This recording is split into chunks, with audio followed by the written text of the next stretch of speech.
해가 떠야 사는 남자 한국미래에너지 김요한 대표입니다. 오늘 영상 2개째 찍고 있습니다.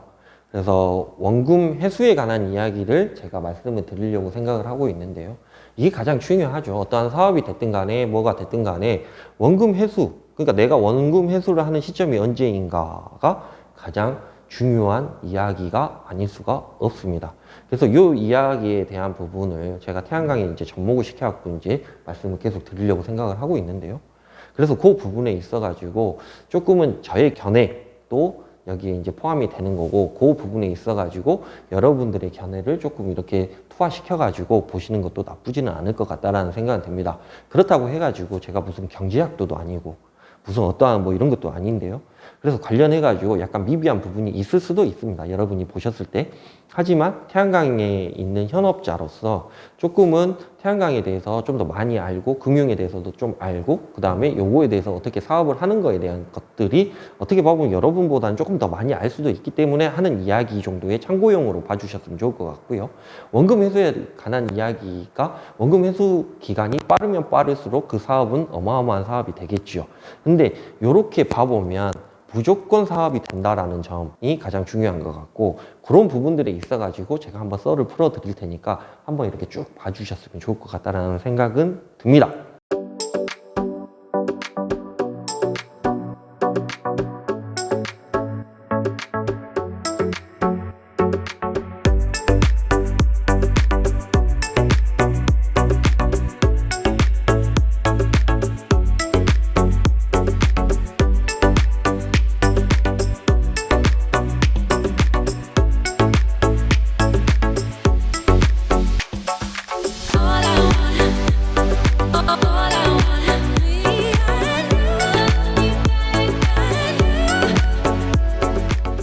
원금 회수 기간, 우리가 손익분기점이라고도 많이 이야기를 합니다. 그래서 BEP라고 얘기를 많이 하고요.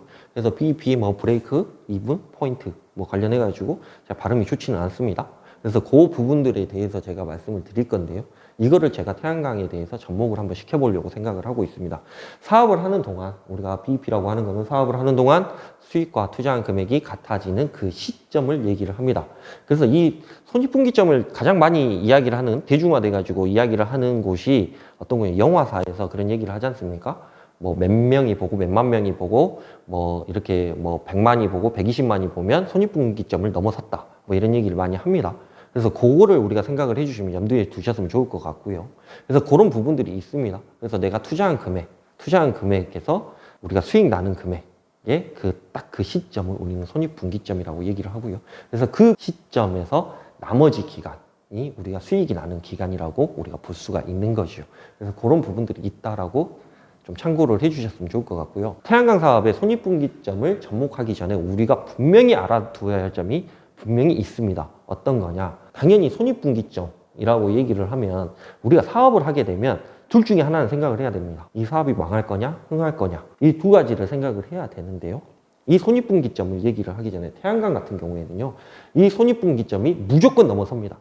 무조건 이익이 나는 사업이죠. 그래서 이 부분을 우리가 인지를 해야 됩니다. 대한민국 어떠한 사업도 당연하게 손익분기점을 넘는 것을 보증해 주는 경우는 절대 없습니다. 하지만 태양광은 무조건 가능하다는 것을 미리 인지를 해야 합니다. 제가 맨 마지막 장에 이런 얘기를 썼습니다. 제 마지막 장에 어떤 얘기를 했냐.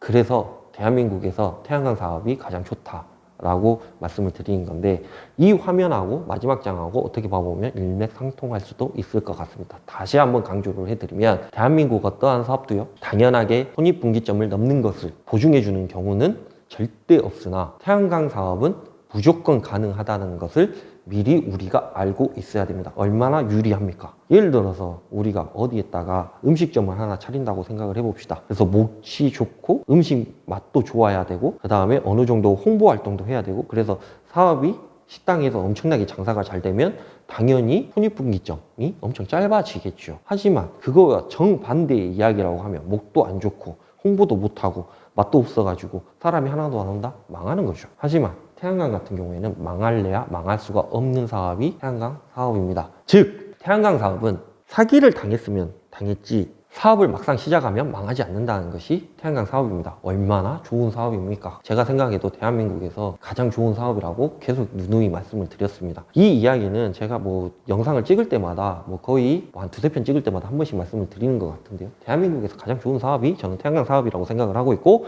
맹목적으로 저는 태양광 사업에 대한 신앙과 같은 그런 마음이 있다라고 계속해서 말씀을 드린 것 같습니다. 왜? 망할래야 망할 수가 없는 사업이기 때문에, 사기를 안 당하면 무조건 되는 사업이기 때문에 그렇습니다. 그래서 그런 부분들이 좀 있다라고 저는 생각을 하는 거고요. 뭐 손익분기점에 대해서 조금 말씀을 드리면, 고정비용과 변동비용의 리스크가 없다라는 것이 태양광 사업에 관한 이야기. 그러니까 뭐 고정비용과 변동비용 뭐 이런 것들이 뭐 제가 봤을 때는 뭐 경제 용어인 것 같습니다. 근데 고정비용, 우리가 뭐 상식적으로 생각을 해보면 고정비용이 어떤 거냐, 뭐 변동비용이 어떤 거냐 생각을 해보면 뭐 여러 가지 뭐 이야기를 말씀을 드릴 수는 있을 것 같은데, 제가 한번 말씀을 드리면 태양광 사업 같은 경우에는 고정비용과 변동비용의 리스크가 없다라는 게 좋고요. 고정비용은 어떤 비용이 있냐? 태양광에서 안전관리자 선임하는 비용이 있는 거고요. 그리고 감가상각 비용이 있습니다.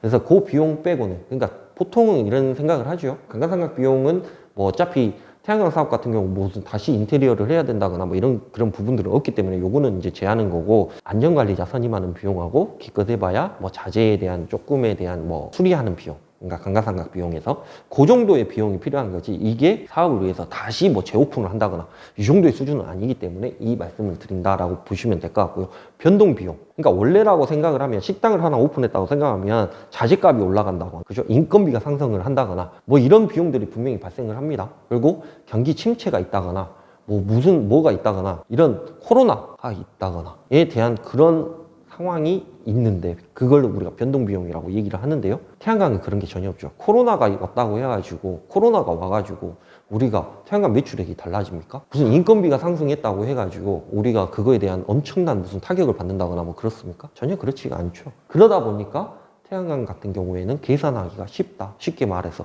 그래서 그런 부분들이 좀 아주 유리하다라는 것입니다.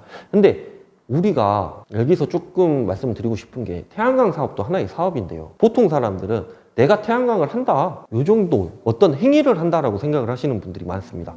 하지만 태양광 사업은 엄연히 사업자 등록증이 나오는 태양광 사업입니다. 근데 내가 어떠한 행위를 하나 정도 한다라고 판단을 하면 상당히 오판이라고 제가 예전에 말씀을 드렸던 것 같습니다. 그래서 제가 요 부분들이 있기 때문에 제가 한 번 더 말씀을 드리는 거고요. 그래서 너무 간과하지 말라고 제가 말씀을 드리는 거고요.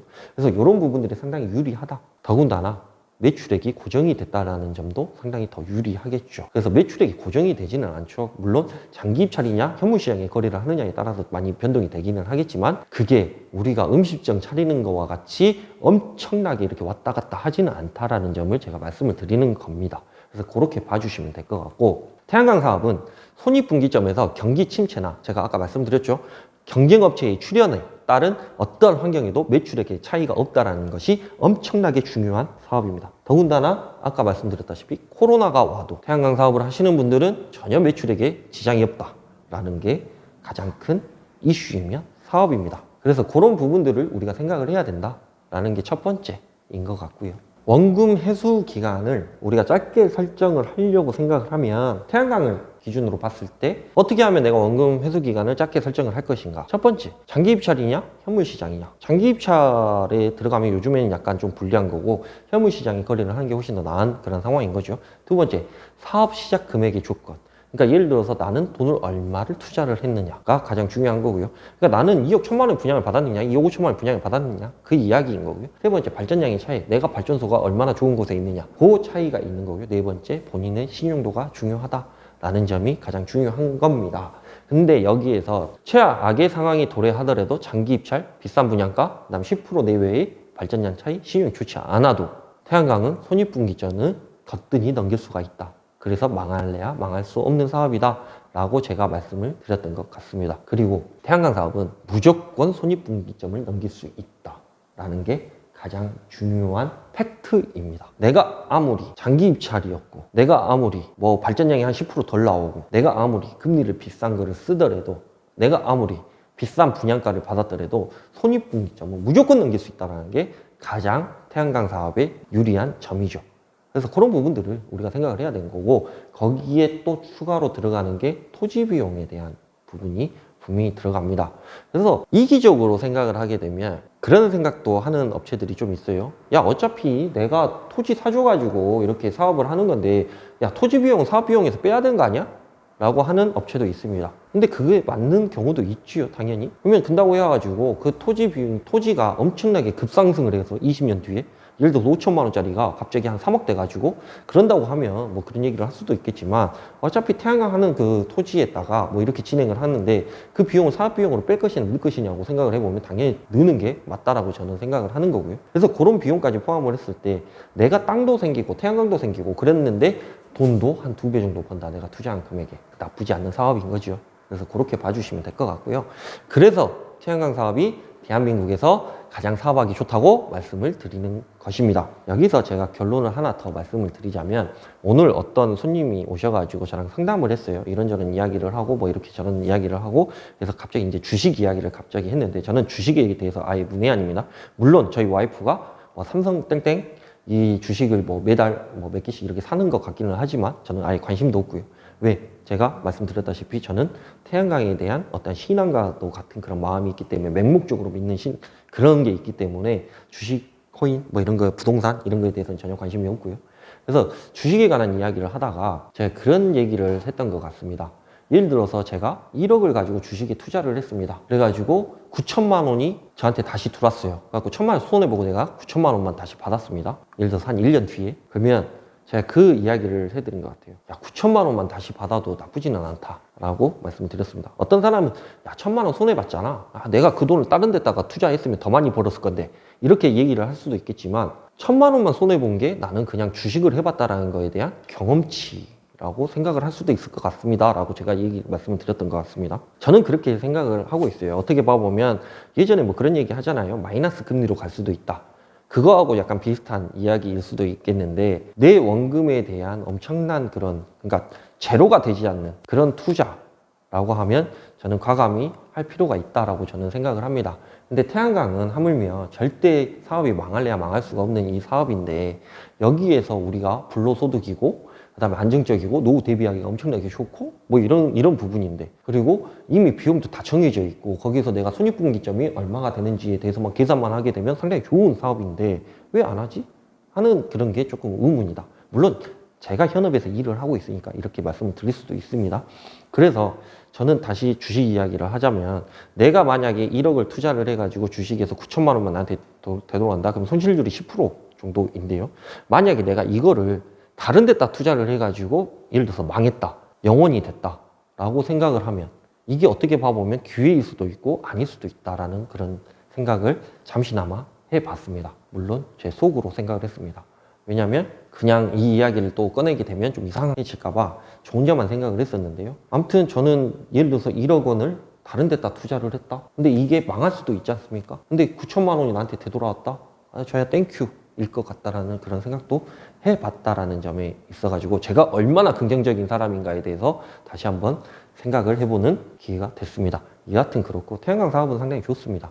이런 것들도 있고요. 뭐 저런 것들도 있고 절대 망할래야 망할 수가 없는 사업. 내가 사기만 안 당하면 그 사업이기 때문에 태양광 사업은 상당히 좋고요. 그 다음에 국가적으로나 세계적으로 에너지에 관한 대전이 일어날 것이다 라는 것들은 누구나 전문가들이 이야기를 합니다. 물론 러시아와 우크라이나가 지금 치고받고 싸우는 이유도 그 중에 하나겠죠. 그래서 그런 부분들이 있고요. 물론 나토 문제도 있겠지만 더 깊게 들어가면 그런 에너지에 관한 이야기를 많이 하고 있는 그런 상황인 거고요. 여하튼 그렇게 봐주시면 될 것 같고요. 저는 그런 생각을 많이 합니다. 태양광 사업 관련해 가지고는 많은 사람들한테 전파를 해주고 싶고 많은 이들한테 권해주고 싶고 많은 사람들이 했으면 좋을 것 같다라는 그런 생각을 가지고 있고요. 그래서 많은 사람들이 태양광에 대해서 저변이 확대가 되고 비단 내가 발전소를 운영을 하는 것뿐만 아니라 태양광에 관해서 내가 신재생 에너지에 관해서 투자를 하게 되고 그 투자에 관해 가지고 물론 투자 금액에 대해서 내가 보증을 받고 이런 것들도 당연히 좋겠지만 내가 신재생 에너지에 투자를 함으로써 기후변화에 대응을 하고 더 나은 세상을 우리 자손에게 물려준다. 우리 딸내미에게 물려준다라는 그런 사명감도 상당히 중요하다고 생각을 합니다. 그래서 이런 투자의 사업에 관한 이야기를 조금 지금 오늘 106편째 이야기였죠. 그래서 106편째 이야기를 하고 있는데요. 그런 부분들이 조금은 제가 말하고 싶은 함축적으로 제가 표현을 하고 있는 이야기지 않을까 하는 그런 생각입니다. 그래서 그렇게 봐주시면 좋을 것 같고요. 지금 오후 5시 20분, 30분 정도 이렇게 지나가고 있는 그런 시점입니다. 여러분들께서도 조금은 좋은 시간 보내시고 태양광에 관한 이야기를 조금은 이렇게 관심 있게 봐주셨으면 좋을 것 같다는 생각은 듭니다.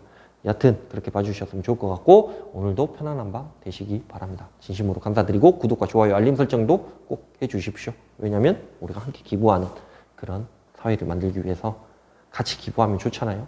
그런 가치를 조금 저에게 기회를 주셨으면 좋을 것 같다는 생각이 듭니다. 진심으로 감사드립니다. 감사합니다.